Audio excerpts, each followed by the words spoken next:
Meus amados, boa noite. Graça, misericórdia e paz da parte de Deus. Também estou feliz porque hoje à noite, pastor Nilton é meu concunhado, vou pedir para ele ficar em pé, casado com a irmã da Marili, né? Marili foi cuidada um tempo pela irmã mais velha, chama de irmã. Pastor Nilton é como um irmão para mim. Eu, quando casei com Marili, ganhei. E Nilton é um irmãozão mesmo, aquele irmão mais velho, né? Gosta de pescar, e esses dias eu matei alguns atendimentos para desfrutar um pouco da paz, jogar uma tarrafa, tudo isso, mas a boa companhia do pastor Nilton. O pastor Nilton hoje já está jubilado, mais de 40 anos no ministério, pastoreou igrejas em Recife, aqui em Parnamirim, e hoje a igreja está sendo pastoreada pelo filho mais velho. A última igreja que ele pastoreou lá em Recife, a Igreja Batista da Candelária, lá em Piedade, né? Candeias, né? Candeias, Piedade, em Candeias, no Recife. Então, uma alegria grande, Nilton, uma alegria estar desfrutando da sua companhia nesses dias. Meus amados irmãos, eu fiquei, enquanto estávamos no primeiro momento, pensando o que nos faz vir ao culto, o que nos faz vir. É um tempo precioso, e quando eu vi o irmão Marcelo aqui já se derramando, né, diante de Deus e diante de nós, com tanta sinceridade e tudo, eu disse, puxa, isso é igreja, vale a pena. Se eu não tivesse vindo hoje, não tinha sido impactado por esse testemunho, por essa vivência que nós tivemos agora. Um homem entrega seu coração para uma igreja toda, para uma comunidade, inclusive para os que estão nos assistindo, mostra a sua fragilidade, pede a direção de Deus e diz que estava no seu lugar, dizendo assim, Deus, eu quero uma bênção, eu quero ser abençoado, mas não pediu, mas pediu a quem dirige qualquer coisa, aquele que controla tudo e recebe a bênção. Está vendo, então, como nós podemos ser edificados ao vir para um tempo como esse, como igreja? Por que estamos aqui? O pastor Ramon não está hoje à noite porque é aniversário de casamento dele. Então, ele e a Amanda estão desfrutando, celebrando justamente, e eu me prontifiquei, qualquer coisa na ausência, nesses dias, né, me coloquei na escala à disposição. Ele disse, se puder pregar nesse dia, eu ficaria grato. Só que hoje é o dia de abrir uma série de mensagens que foi a cabeça dele que pensou, não a minha. Então, eu vou abrir essa série de mensagens hoje, tentando ser fiel, tentando não contrapor as ideias do pastor Ramon. A série que nós começamos hoje é Nomes de Deus. Nomes de Deus. E o pastor Ramon passou, então, a escala, né, para ou os vários temas que serão abordados nesses dias. O tema de hoje é Jeová Shalom, o Senhor é a minha paz. Esse é o tema de hoje que me foi atribuído, né, o privilégio, o direito de expor sobre esse tema. E o texto da mensagem está em Juízes capítulo 6. Não abra ainda o texto. Nós vamos ler daqui a pouco, porque eu preciso fazer a introdução. Por que estudar os nomes de Deus? E por que uma igreja, quando se reúne, precisa aprender, precisa repensar, precisa rememorar esses nomes? Qual seria, então, a finalidade disso? Não somente quando pregamos, mas quando cantamos, nós estamos sendo ensinados e estamos sendo levados a refletir sobre quem é Deus, como Ele age. Inclusive, começamos o culto, eu pelo menos cheguei depois do vídeo, né? Ou enquanto estava o vídeo, e aquela canção do Paulo César, que ele diz, Deus está em tudo. Nós, como cristãos evangélicos, acreditamos que Deus é onisciente, onipresente, né? Ele é também onipotente, tá bom? Ele está em todos os lugares. Deus está presente aqui. Um dos nomes de Deus é Jeová Shammah, Deus presente está, Ele já chegou. Esse será o nome dado à Nova Jerusalém, Deus está ali. Tá? Então, conhecer os nomes de Deus, ou quando nós cantamos, nós também refletimos sobre os nomes de Deus e aprendemos. Como dissemos, hoje começamos pensando sobre isso. E antes da mensagem, a canção foi aquela canção que dá vários títulos para Deus. Então, vocês vão dizer, o pastor copiou então do cântico? Porque eu preciso expor um pouquinho sobre isso. Então, por que estudar os nomes de Deus? Primeiro, estudar os nomes de Deus é para conhecer o próprio Deus. Como filhos de Deus, nós somos desafiados a conhecê-lo, continuar conhecendo o Senhor, continuar caminhando com Ele. O irmão que veio aqui deu seu testemunho sobre o discipulado, falando dessa caminhada de conhecer a Deus. O caminho do discipulado, ou discipulado, como nós entendemos, é um relacionamento comprometido e pessoal, onde um discípulo mais maduro de Jesus Cristo leva outro discípulo de Jesus a se parecer com ele, com Jesus, e assim reproduzir. Ou seja, nós somos levados a conhecermos a Deus, conhecermos a pessoa e obra de Jesus e sermos parecidos com Ele. Então, quando nós estudamos os nomes de Deus, nós vamos sabendo um pouco mais quem Deus é, o que Ele faz, como Ele se relaciona com seres humanos. Uma forma de conhecer é saber como se apresenta. Então, como é que a pessoa se apresenta? O que ela diz de si mesma? Então, muitos desses nomes são nomes que o próprio Deus se dá. Alguns dos nomes, ou vários nomes que temos de Deus na Bíblia, são nomes que pessoas, na sua relação com Deus, dão a Deus por conta de uma ação específica de Deus para com elas. Tá? O texto de hoje, que nós vamos ler, falando de Jeová Shalom, é Deus desejando a paz a Gideão, e Gideão ergue um altar ao Senhor. É a minha paz, Jeová Shalom. Nós encontramos Abraão, quando ele, no capítulo 22, vai sacrificar Isaac, e Isaac pergunta assim, pai, está tudo aqui para o sacrifício, né? E cadê o cordeiro? O Senhor proverá, Jeová Jireh. Então, muitos dos nomes têm a ver com a forma como os homens se relacionam com Deus, e Deus se manifesta naquele momento específico. O que aquela pessoa estava precisando, e Deus vem e se apresenta, porque Ele é o sustentador de todas as coisas, Ele está presente em tudo. Tá? Segunda coisa, conhecer os nomes de Deus. Ao conhecer os nomes de Deus, podemos afirmar a realidade bíblica da personalidade de Deus. Em outras palavras, falar sobre os nomes de Deus, conhecer os nomes de Deus, nos dá a sustentação para argumentarmos contra aqueles que não acreditam em um Deus pessoal. Por exemplo, nós temos as pessoas ateístas, né, que afirmam que tudo é Deus. O panteísmo, né, melhor dizendo, por exemplo, afirma que tudo é Deus, e Deus está em tudo. Que o universo é Deus, Deus é o universo.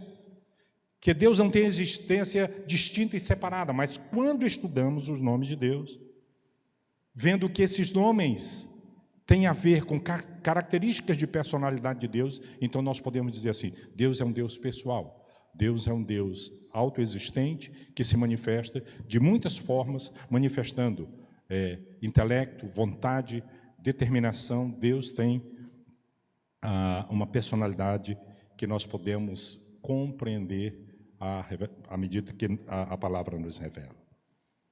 Então, essas são algumas das coisas quando nós pensamos em conhecer os nomes de Deus.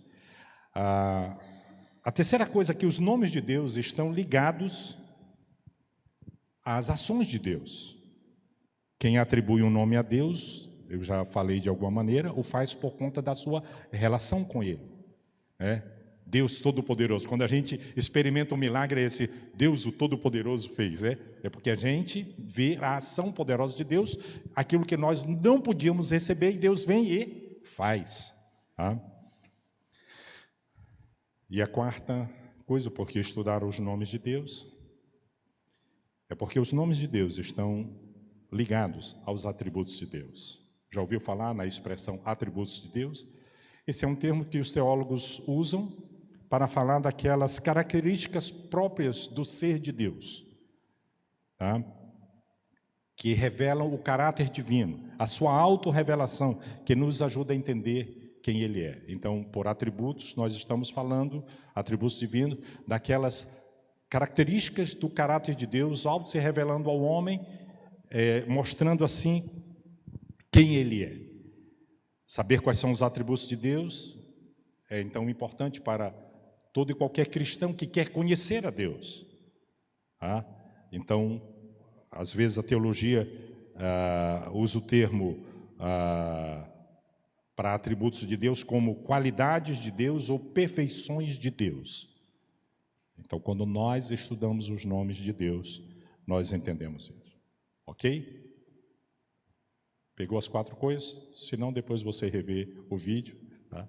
Mas nós precisamos entender por que estudar. Eu não sei qual foi a intenção no coração do pastor Ramon. Eu estou aqui expondo um pouco o porquê da importância de estudar os nomes de Deus.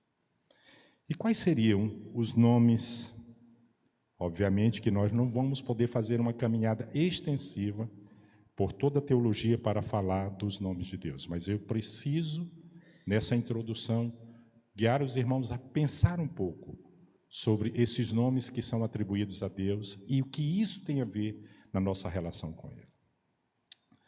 O primeiro nome dado a Deus, o revelado nas Escrituras para o Senhor, é o nome Javé ou Jeová. Só para ter uma ideia, judeus não pronunciam a expressão Yahvé. Eles falam assim, o tetagrama. Tá? O tetagrama. Tenho aulas de hebraico e quando chega na expressão Yahvé, eles não pronunciam, eles param. Tá? E eu fiquei impressionado com o respeito que tem para com esse nome. Meus amados, é algo muito sério. Porque muitas vezes nós não estamos levando a sério o nome de Deus. E um dos mandamentos é que nós não podemos levar o nome de Deus em vão.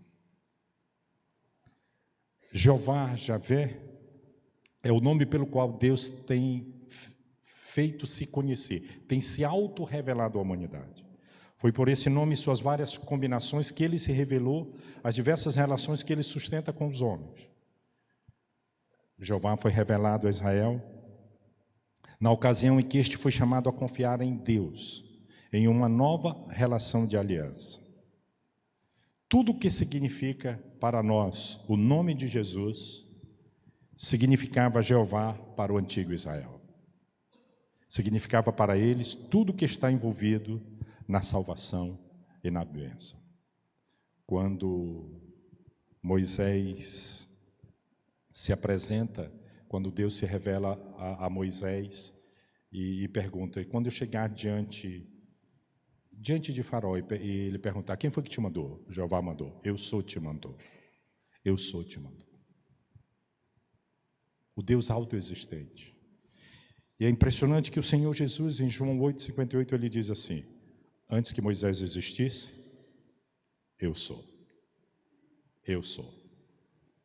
Jesus é para nós o próprio Deus que se fez carne e habitou entre nós, cheio de graça e de verdade. Ele é o próprio Deus autoexistente, Ele não foi criado, Ele não foi gerado por ninguém, e Ele vem ao mundo, se importa com os homens, para que nós pudéssemos ter uma relação com Deus e sermos abençoados e experimentar a salvação. Então, quando você pensar em Jeová, no Antigo Testamento, pensa quem é Jesus para nós, no Novo Testamento. Um outro nome dado para Deus é o nome Elohim. Esse nome era o Deus como Criador de todas as coisas. Revela o Deus Criador de todas as coisas, enquanto Jeová era o mesmo Deus em relação à aliança com aqueles que por Ele haviam sido criados. Jeová, pois, significava o único ser eterno e imutável que era e que há de vir. É o Deus de Israel, daqueles que são remidos, daqueles que estão em Cristo, podemos dizer, Jeová é o nosso Deus. E Elohim é esse Criador de todas as coisas. Quando nós pensamos o que os teólogos chamam de termos jeovísticos, que é juntar os nomes de Deus com outras expressões,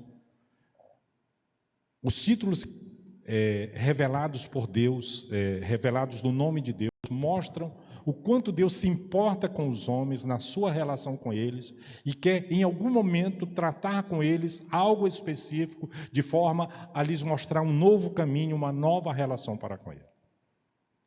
E agora, eu peço que você abra a sua Bíblia. Em Juízes capítulo 6, nós vamos ler dos versículos... É todo o capítulo, mas eu vou parar no 20 alguma coisa, tá?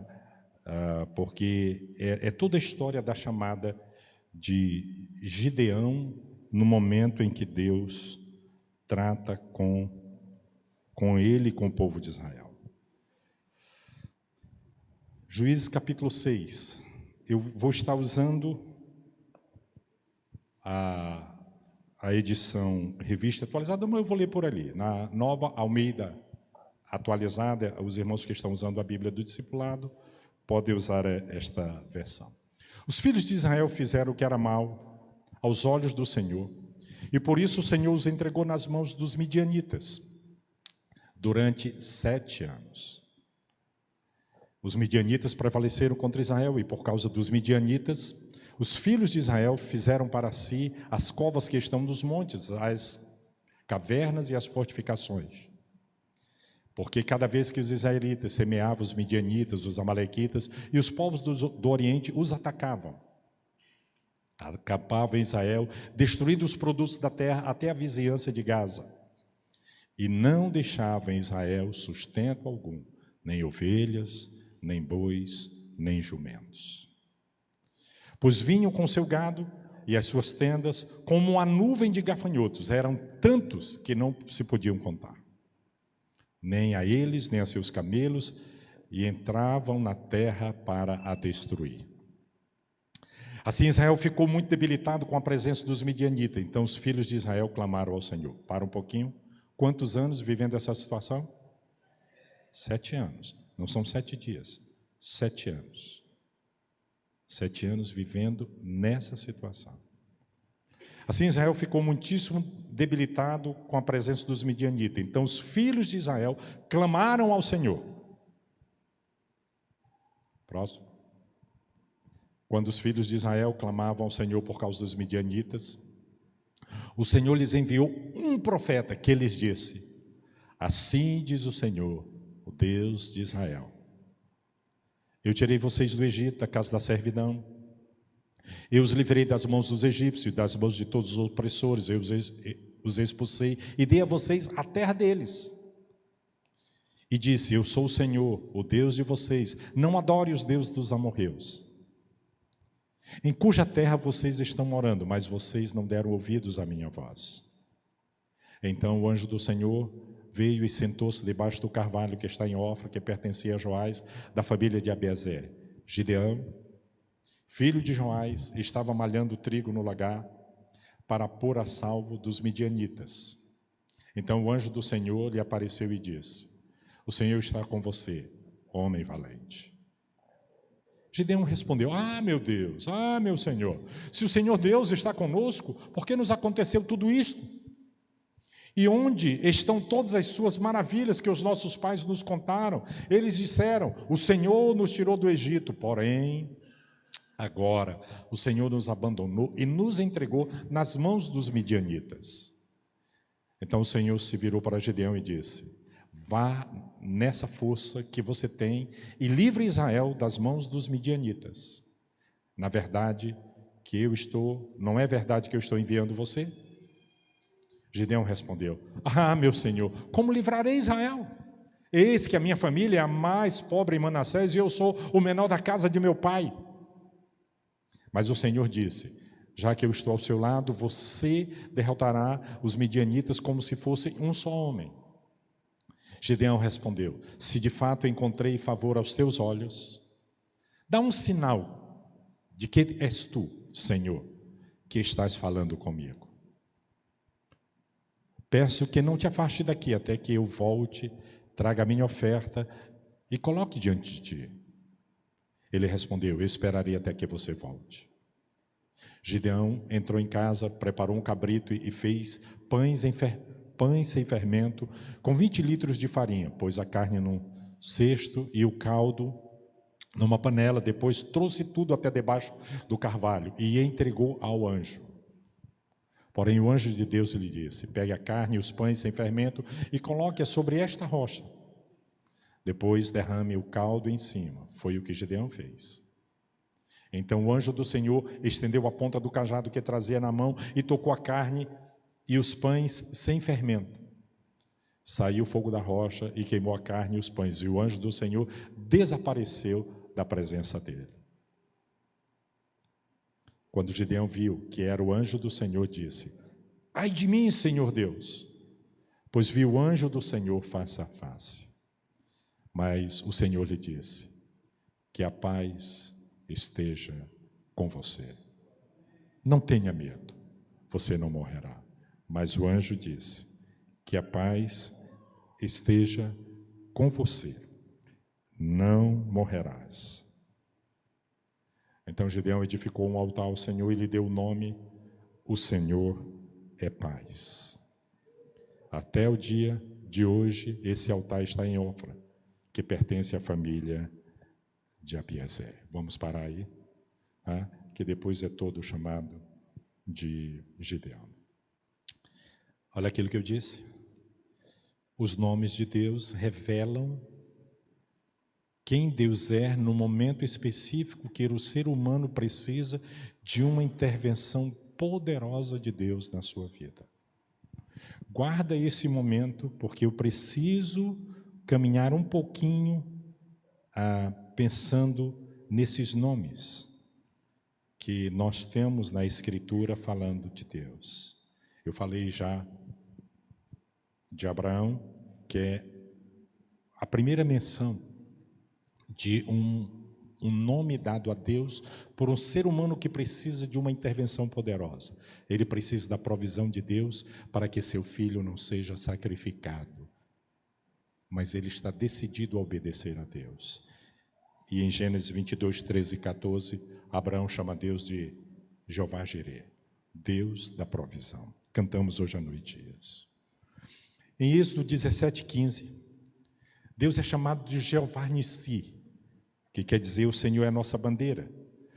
Moisés chamou a Deus por esse nome na ocasião em que Deus destruiu os amalequitas em Refidim sob a liderança de Josué. A ideia desse nome é que o povo de Deus deveria concentrar-se em redor de Deus, assim como o exército se concentra ao redor da sua bandeira, em torno da bandeira.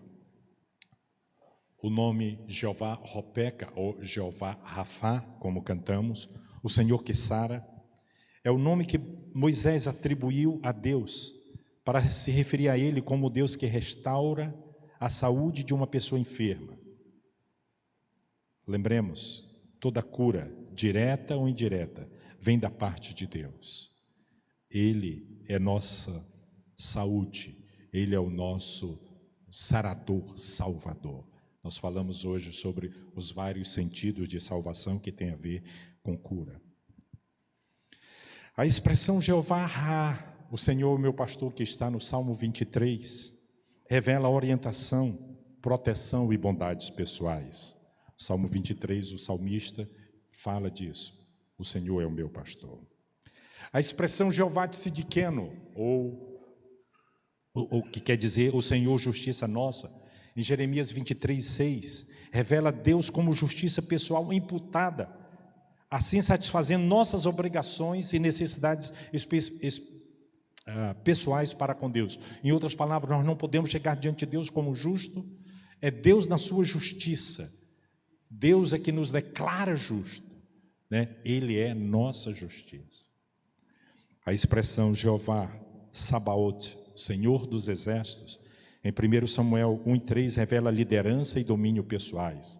Esse é o Senhor dos exércitos, o Deus que está à frente do seu povo. As guerras são suas guerras e Ele dará a vitória porque Ele é que está liderando o seu povo. A expressão Jeová Chamar ou Samar, o Senhor está presente, revela a presença pessoal. Como eu disse, esse nome é dado à Nova Jerusalém, restaurada e glorificada, conforme a visão de Ezequiel.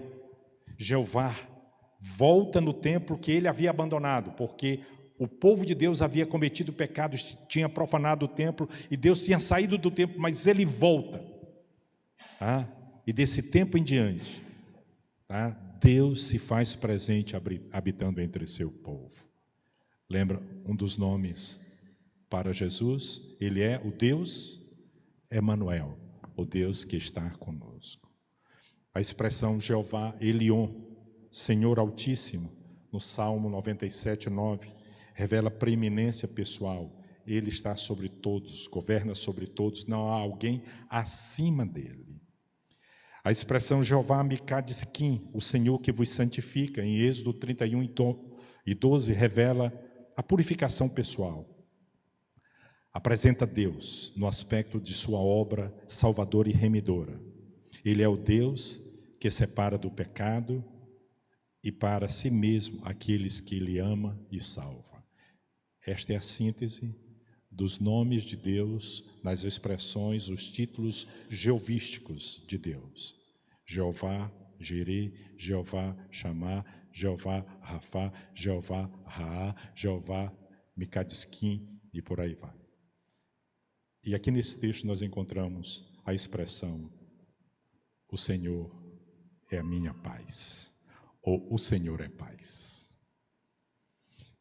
Por que será que é a primeira vez que esse título aparece nessa ocasião com Gideão?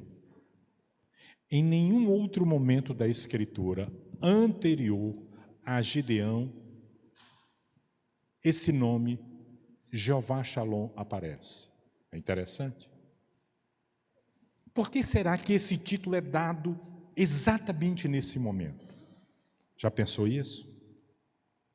Nós precisamos entender o contexto. Eu pedi para vocês lerem e abrirem a Bíblia ou acompanhar a leitura no livro dos Juízes. Que período é esse? Que período é o período dos Juízes? Nós precisamos entender qual é o período dos Juízes. O período dos Juízes é o período em que a terra está sem um líder profeta específico, porque Josué havia morrido. Ok? Josué havia morrido.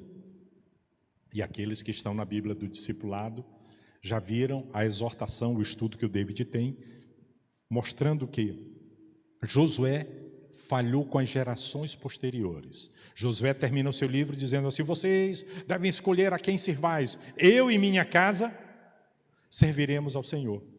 E se Josué tivesse assim: você não tem escolha não. Eu vou discipular minha casa, minha casa vai discipular vocês e vocês vão discipular os outros.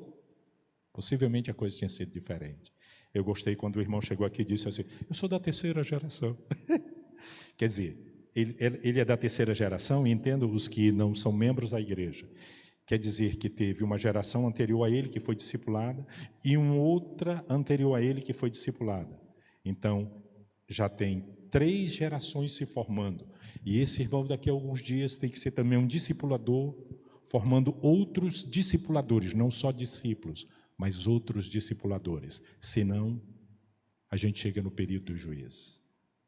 Porque você quer saber como é que era caracterizado o período dos juízes? Vamos para Juízes 21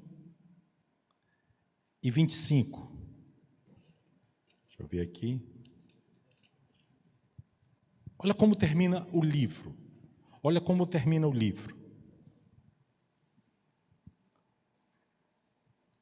Naqueles dias, não havia rei em Israel. Cada um fazia o que achava mais certo. E se você pegar o capítulo 1, você entende um pouco mais como era caracterizado o período dos juízes. Depois da morte de Josué, os filhos de Israel consultaram o Senhor, dizendo: quem dentre nós primeiro subirá aos cananeus para pelejar com eles? Respondeu o Senhor: Judá subirá e tal. Aí eles vão falando assim, aí eles vão conquistando, tá? Mas o que acontece?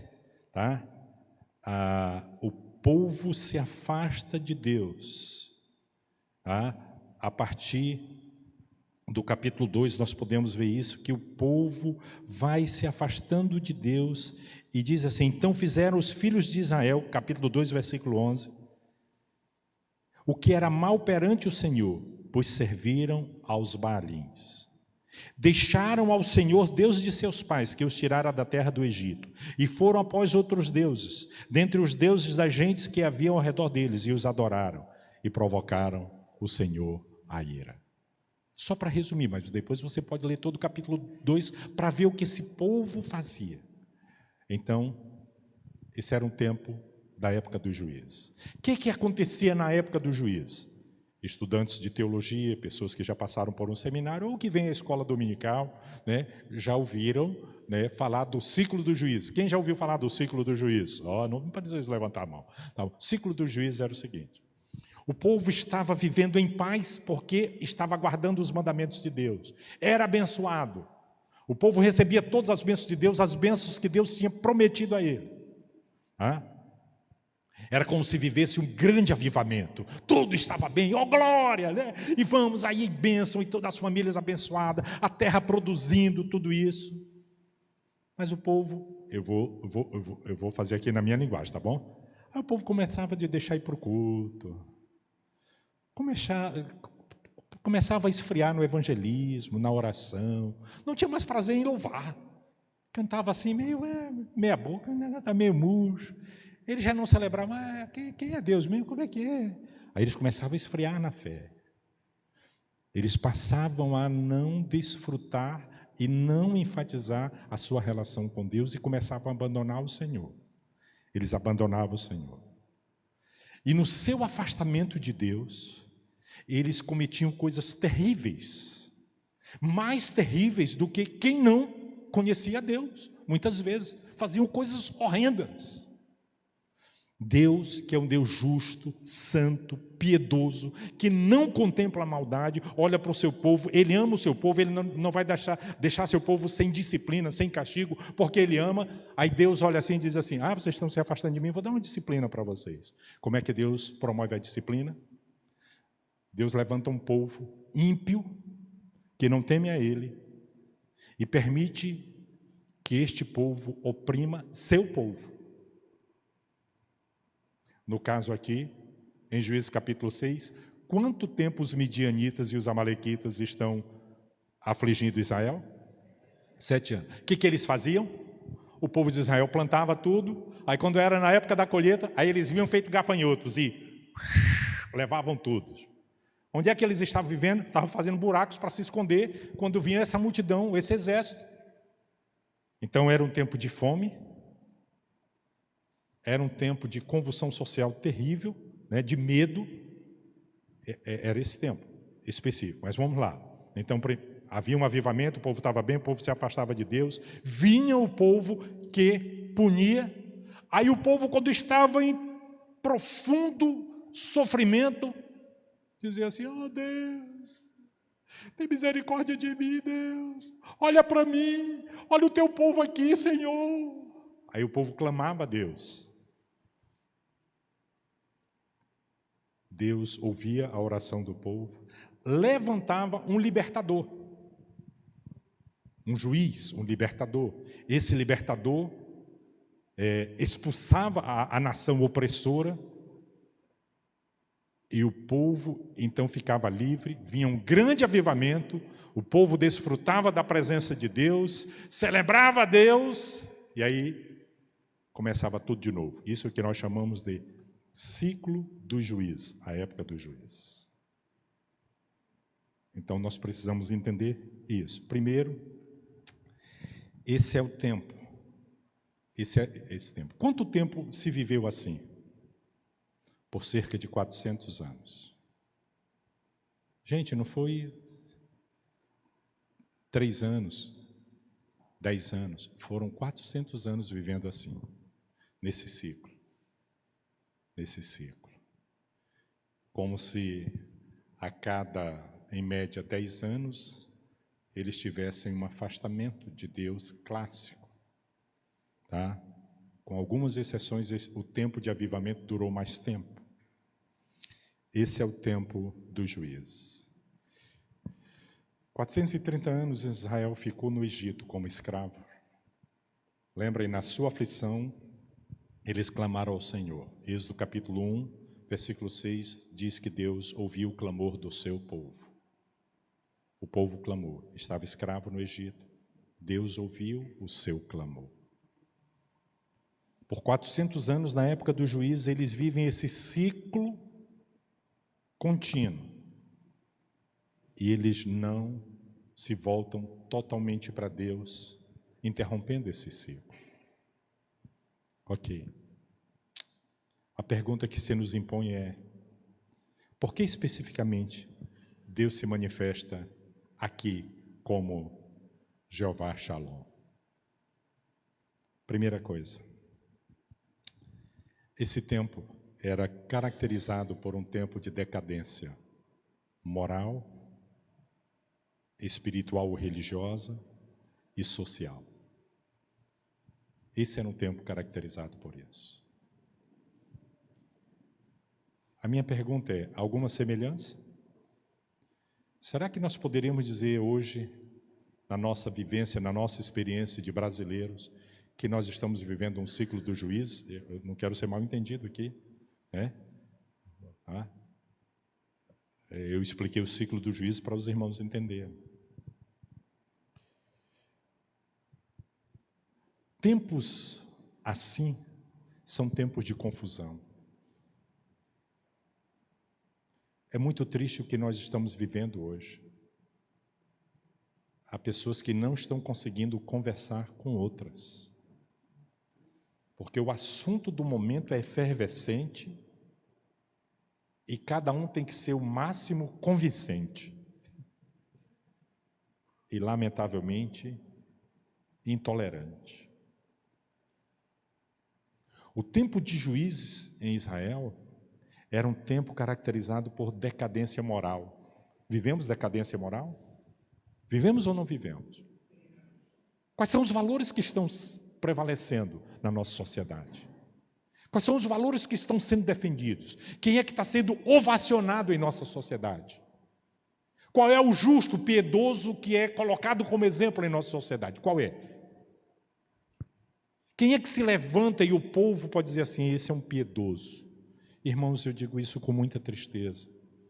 Eu gostaria que a igreja do Senhor olhasse para nós, pastores, e dissesse assim: aí está um homem de Deus. Tem 2 homens nessa cidade que me chamam por homem de Deus.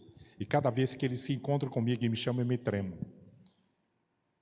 E um dia depois de ser cumprimentado por um desses, eu fui estudar o que era homem de Deus. Eu descobri na Bíblia que a Bíblia fala de 4 tipos de homens: homem de si mesmo, homem do pecado, homem do mundo e homem de Deus. E eu fui estudar sobre cada um deles. Homem de Deus é o termo usado principalmente para Eliseu, o profeta, homem de Deus. Você sabe quem é Eliseu? Você já estudou a história de Eliseu? Eliseu é aquele profeta que a menina que está lá no meio dos sírios diz assim: ah, se o meu Senhor soubesse que existe um profeta em Israel, ele seria curado. Aí eu olho e digo: Senhor, eu estou longe de ser um homem de Deus, me perdoa, eu quero ser. Nós vivemos um momento onde, na questão moral, lamentavelmente a igreja está perdendo a moral de falar. Nós vivemos um tempo de juiz. No tempo do juiz, as pessoas deixavam de cumprir as suas obrigações espirituais. Elas já tinham se esquecido dos sacrifícios a Deus, das ofertas a Deus, do culto a Deus.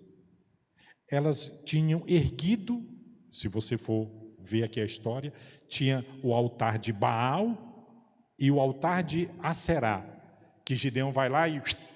Lembra que o Gideão destruiu o altar? Por isso foi dado o nome de Jerubbaal, que Baal contenda com ele, esse nome dado a Gideão. O povo já não tinha mais lugar de adoração a Deus. povo tinha se afastado de Deus, tinha feito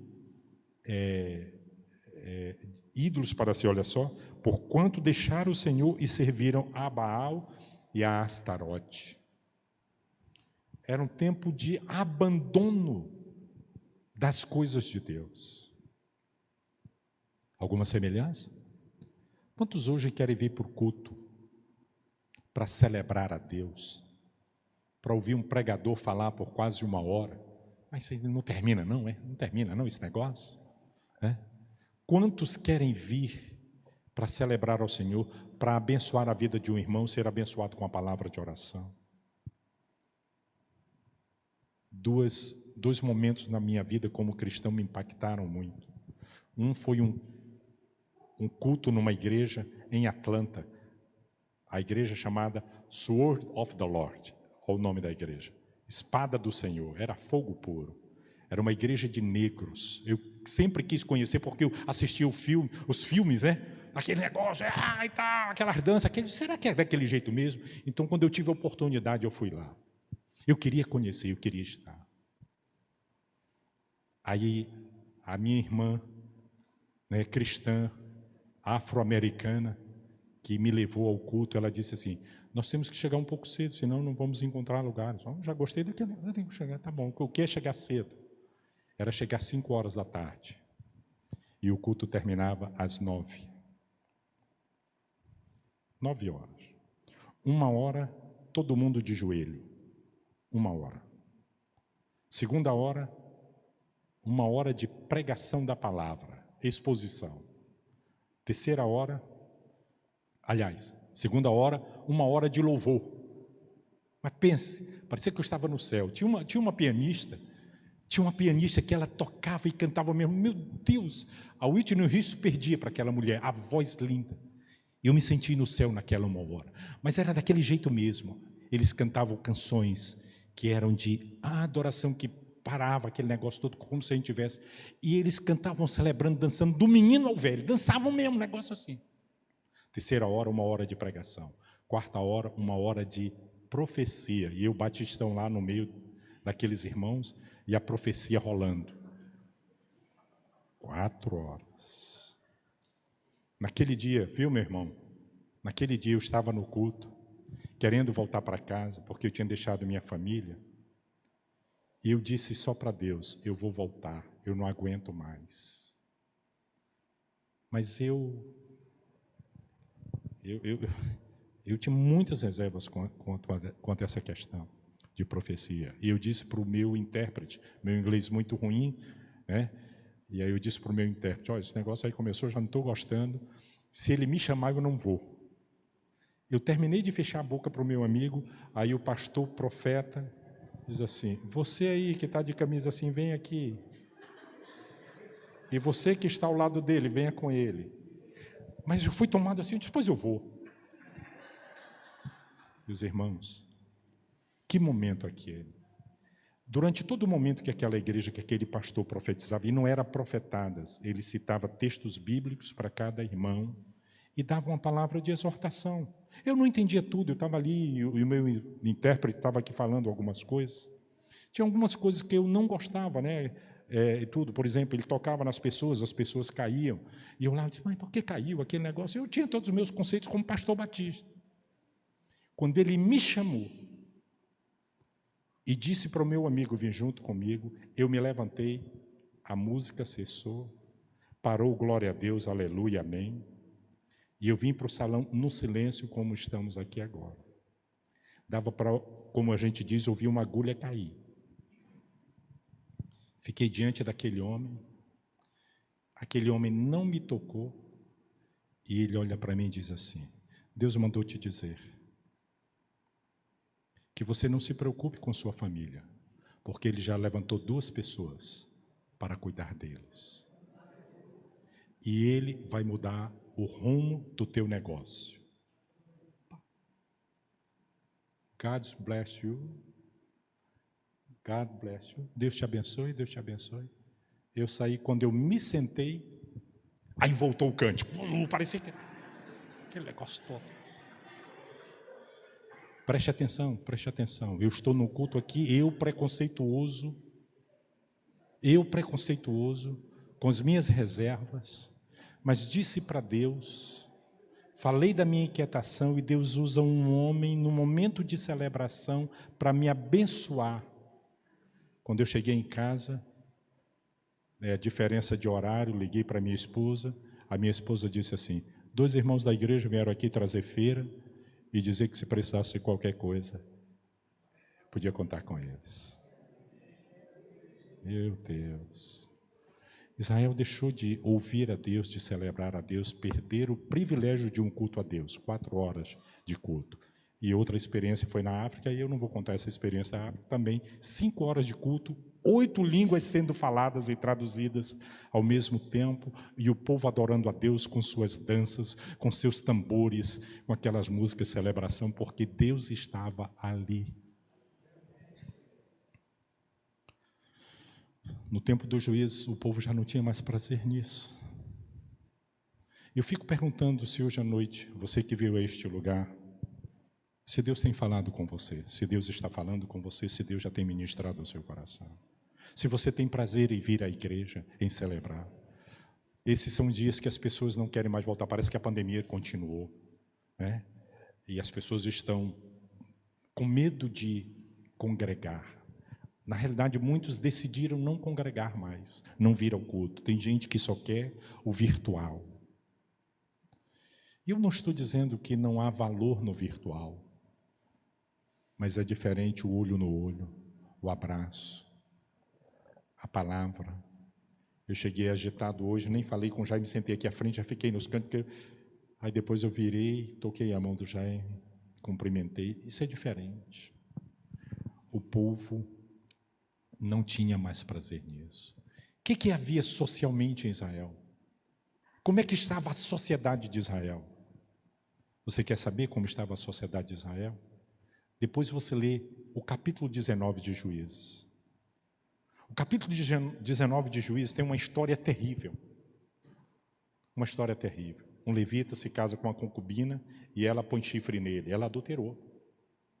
O negócio já era feio. Olha só, já começa dizendo isso. Aí esse homem manda a mulher, ele abandona a mulher.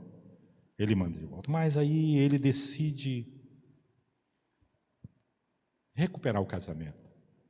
Então a gente já começa com uma história triste, um adultério. Ele vai à casa do seu sogro, o seu sogro recebe a festa, tudo isso, e ele celebra ali, o sogro está feliz porque ele recupera, né? A filha recupera o casamento, tudo isso e tal. Aquele levita decide voltar para casa. Ele volta para casa, está o caminho longo, ele para na praça, vai ficar a noite ali. Um ancião encontra-se com ele e diz assim, mas você está indo para onde? Não, estou indo para casa. Ah, rapaz, você vai ficar... E como é que vai ser o jantar? Não, nós vamos ficar aqui na praça. Não, vamos ficar aqui na praça, coisa nenhuma. Venha para minha casa. Ah, tá bom, vamos para... Quando eles estavam lá, aos homens daquela cidade se levantaram, começaram a bater na porta e dizer assim, manda o teu visitante para fora porque nós queremos abusar sexualmente dele. Manda, nós queremos ter relações com ele. Está lá no texto, pode ir. Bate na porta e diz, que isso, pare com isso. O homem é meu hóspede, calma, não façam isso. Não, olha, eu tenho aqui minha filha virgem, eu vou botar ela aí para vocês se satisfazerem sexualmente. Não, nós queremos ele. Aí põe a concubina vai para fora. Aqueles homens passam a noite fazendo sexo com ela. Pela manhã, a concubina está morta no limiar da porta. O levita segue, leva ela para casa, chega em casa, esquarteja o corpo dela, manda uma parte, esquarteja em 12 pedaços e manda para cada tribo de Israel dizendo, olha o que está acontecendo entre nós. História triste isso, né? Está na Bíblia isso, tá? Vai lá, depois você lê. Eu estou aqui sintetizando, depois você pode ler nos mínimos detalhes. Esse era o momento social que Israel vivia. Amados, eu confesso que ainda hoje, quando eu ouço histórias terríveis, eu fico impactado. Eu não me conformo com a injustiça, com a maldade, com a opressão, seja ela qual for. Como é que pode um ser humano abusar de um bebê? Abusar de um bebê. Pagar $100 mil por uma relação de um adulto com um bebê.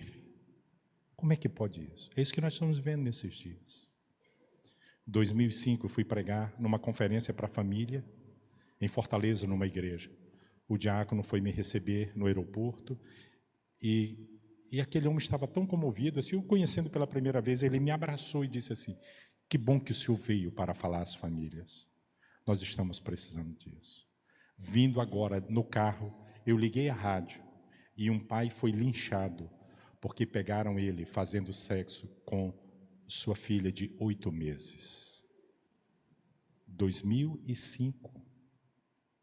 Eu ouvi daquele homem que me pegou no aeroporto em Fortaleza. Vocês acham que isso não está acontecendo hoje? O que estão fazendo com nossas crianças? O que estão fazendo com nossa juventude? Quais valores estão sendo impregnados? Essa maldade aqui aconteceu 1.400 anos, 1.100 anos antes de Cristo, amados. E a maldade tem se multiplicado. Este era o momento social que Israel vivia. Essa é uma história terrível. Me diga uma coisa, se você fosse mulher e soubesse que isso tinha acontecido, você sairia às ruas como mulher? Quando estoura uma notícia, né, de, olha, em tal lugar tem um estuprador, tem um cara que está assediando mulheres, está ali. O que a mulherada faz? Não sai, não passa por aquele lugar. Mas não é isso que nós estamos vivendo? Esses dias a nossa cidade foi ameaçada. A bandidagem publicou uma carta, olha só. Publicou uma carta dizendo que estava liberado o roubo de moto, escrevendo, e teve áudios, eu não sei quantos aqui tiveram acesso a esses áudios. Meu filho que trabalha na segurança diz, pai e mãe, cuidado aí, não sai de casa. Não sai de casa, porque olha só o que está liberado. Aí vem um policial, né, e diz assim, vai brincar com o Estado? Aí fica nessa, meu Deus, que lugar nós estamos socialmente? O que isso traz? Me diga uma coisa, é possível viver em paz numa sociedade assim? É possível? Que estabilidade jurídica, política, social, moral nós temos? Qual? Momentos assim, como o momento do juiz, trazem confusão, inquietação, desarmonia, falta de paz. Esse é o momento que nós estamos vivendo. É esse o momento que vivemos. Entende por que da importância de entender que Jeová é Jeová Shalom? Nós não podemos viver em paz num mundo assim por nós mesmos. Paz não se produz por si mesmo. Claro que eu posso ter um espírito de pacificador. Eu me lembro quando eu tinha 20 e poucos anos estudando sobre o Sermão do Monte. A coisa que me impactou, e eu pedi a Deus, e eu pago um preço grande por ter feito esse pedido, mas eu continuo pedindo. Eu disse assim, Deus, eu quero ser um pacificador. Eu quero ser um pacificador. Bem-aventurados os pacificadores, porque eles herdarão a terra. Mas há um preço em ser um pacificador. Conciliar um pai com um filho que brigam é difícil, porque o pai acha que a gente está do lado do filho, o filho acha que a gente está do lado do pai contra ele. Conciliar um casal. Pense um negócio difícil que é fazer terapia de casal. Porque a mulher já acha que a gente se aliou ao homem contra ela, agora são 2 contra 1. Ou o homem não vem porque diz assim, essa mulher veio antes, ela fez a cabeça desse psicólogo, esse psicólogo agora sabe tudo de mim e tal. mas ser um pacificador.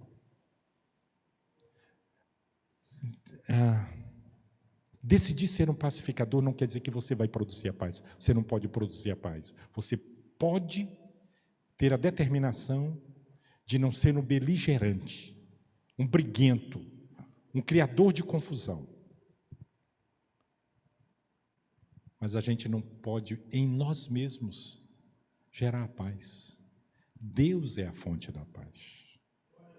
Deus é a fonte da paz. Jeová Shalom. Há 2 versículos que me marcam. Isaías 48 e 22. Isaías 48 e 22. O profeta Isaías é um dos homens que vive Israel na sua decadência grande. Ele é um profeta do 8º século.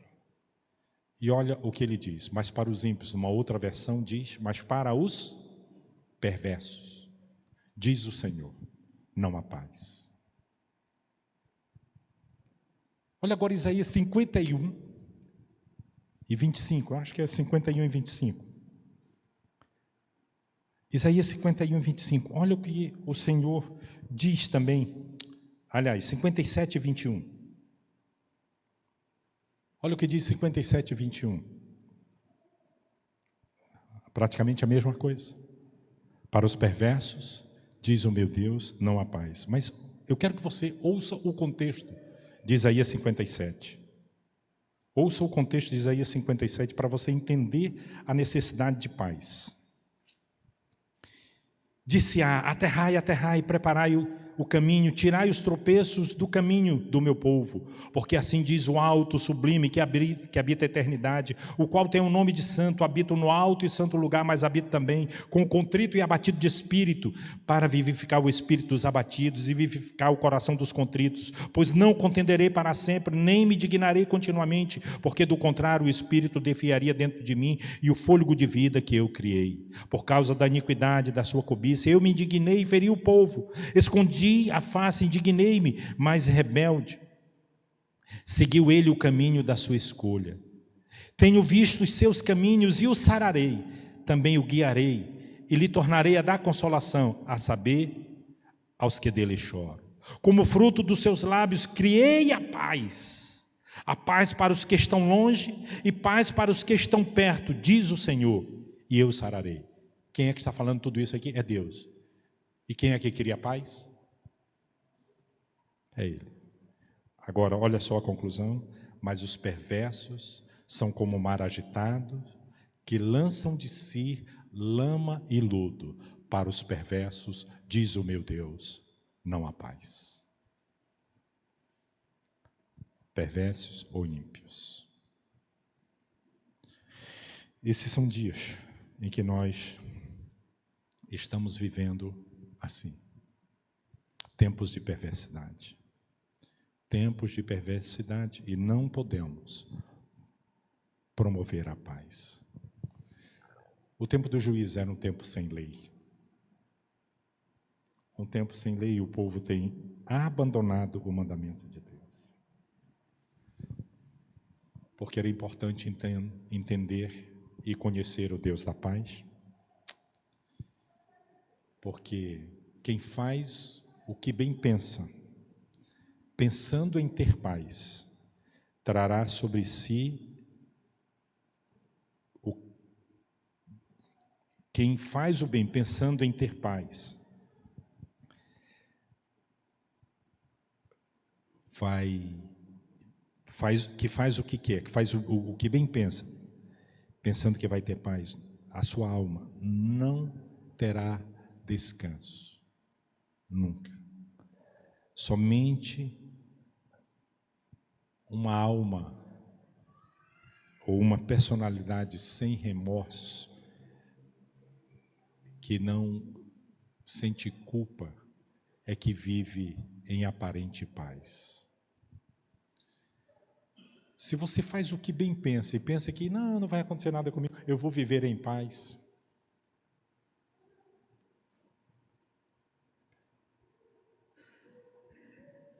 Dentro do homem, mesmo nós vivendo no nosso pecado, a imagem de Deus ainda está decaída, deturpada, mas ainda está. E a culpa, a vergonha, o medo, decorrentes do pecado estão presentes aí. Muitas pessoas que estão fazendo o que bem pensam, elas estão precisando tomar todos os analgésicos e entorpecentes da vida para poder dormir. Meu versículo preferido e é meu lema é Salmo 4, versículo 8. Em paz me deito e logo pego no sono, porque só Tu, Senhor, me faz repousar seguro. Alma em paz. Alma em paz.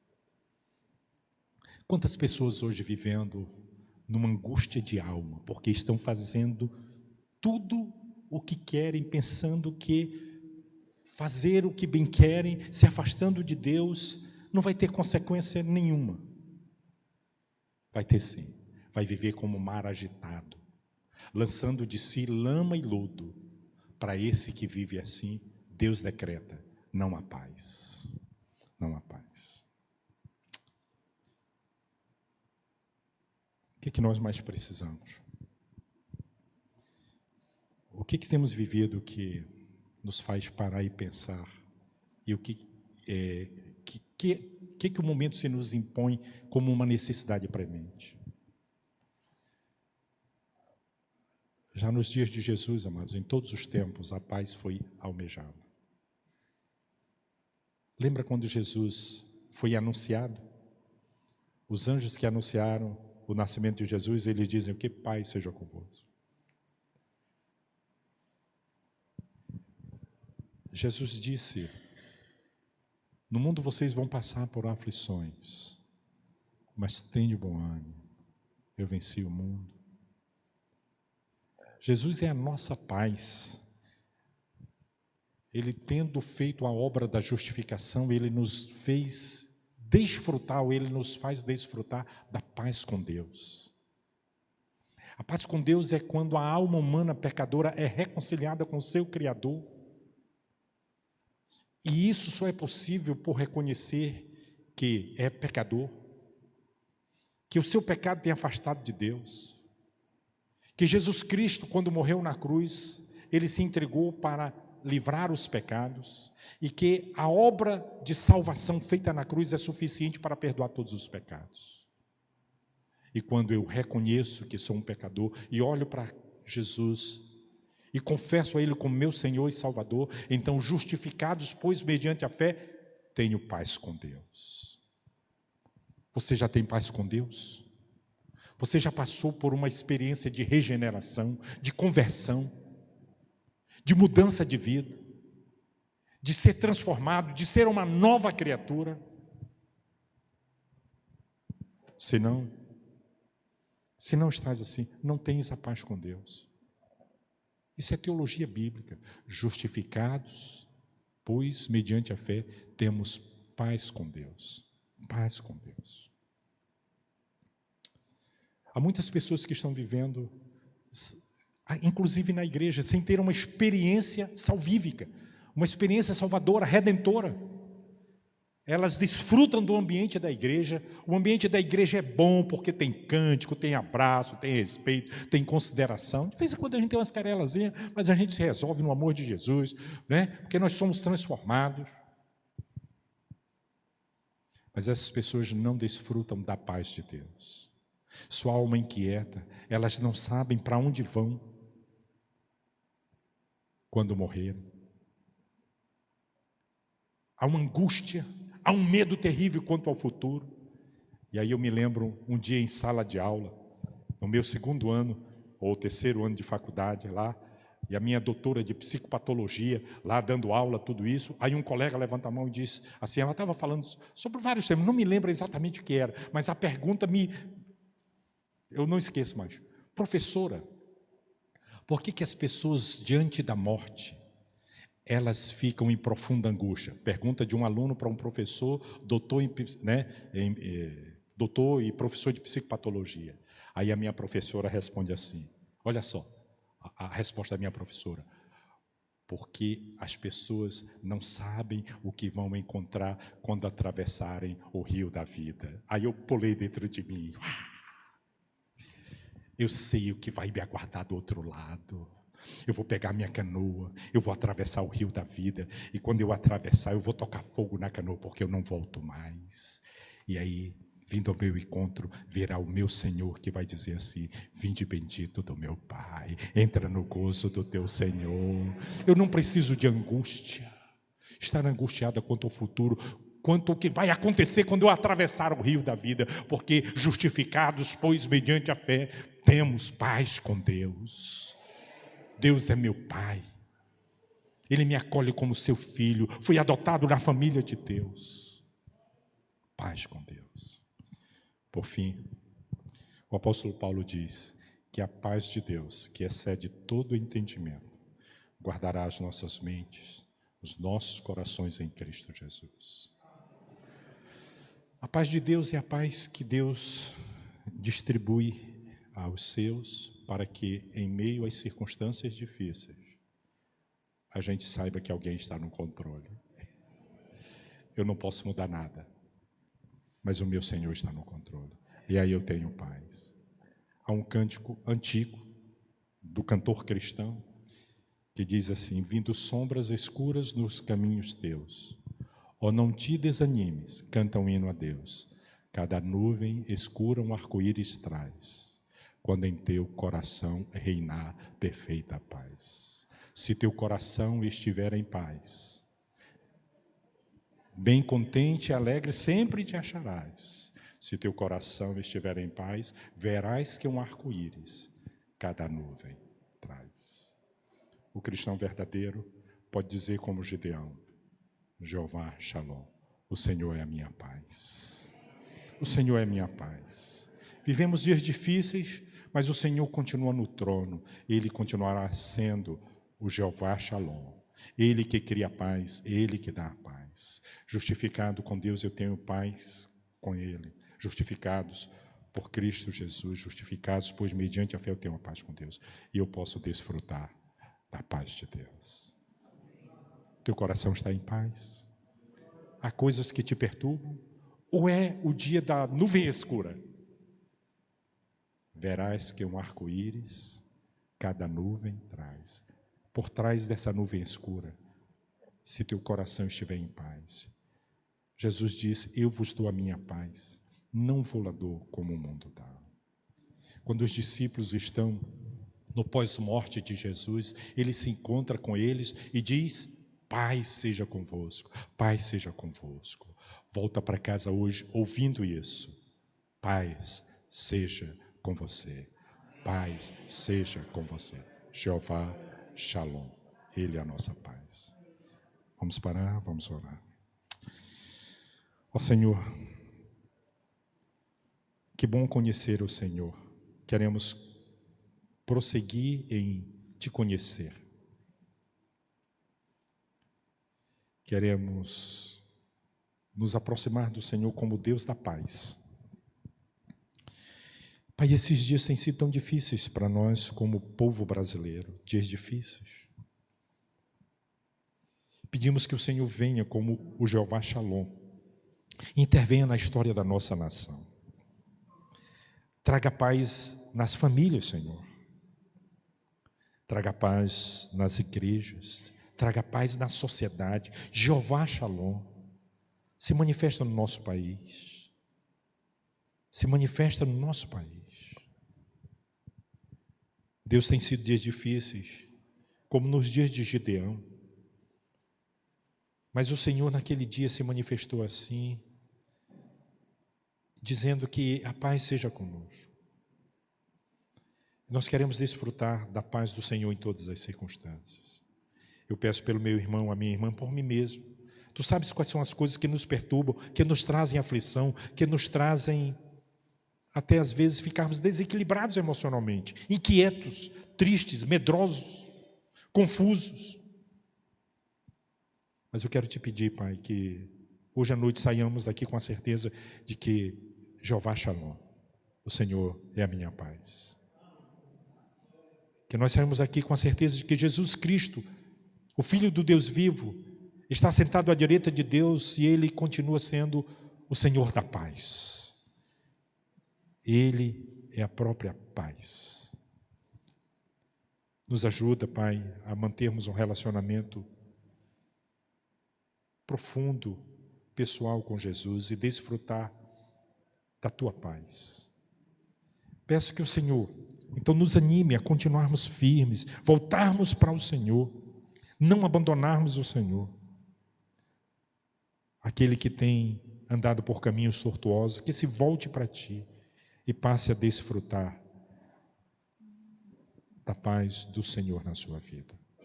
Que seja assim.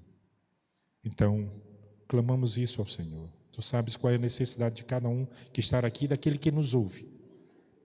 Te pedimos então que o Senhor se manifeste como Deus da paz. Oramos no nome de Jesus. Amém.